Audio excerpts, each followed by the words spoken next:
সংযুক্ত আরব আমিরাতে হামলার আসল ও কৃত্রিম বুদ্ধিমত্তা দিয়ে তৈরি ভুয়া ভিডিও সামাজিক যোগাযোগ মাধ্যমে প্রচার করার দায়ে ১০ জনকে গ্রেফতার করা হয়েছে।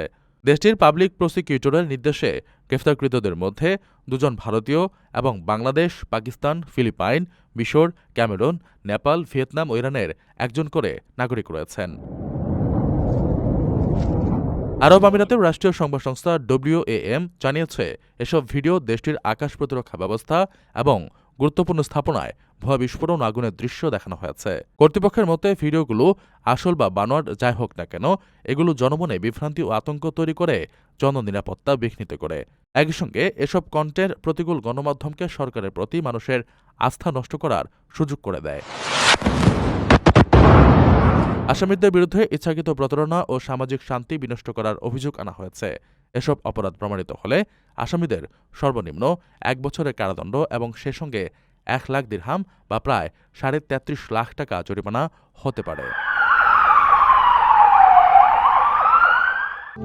প্রবাসীদের জন্য নির্মাণ হচ্ছে দেশের প্রথম স্মার্ট সিটি, যেখানে থাকছে স্কুল, মসজিদ, হাসপাতাল, সুইমিং পুল, হেলিপ্যাড, পাঠাগার, জিম, সুপারমার্কেট, শিশু পার্ক সহ সকল নাগরিক সুবিধা।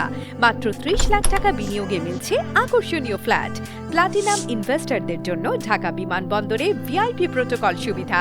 বিস্তারিত জানতে যোগাযোগ করুন স্ক্রিনে দেয়া হোয়াটসঅ্যাপ অথবা ইমো নাম্বারে।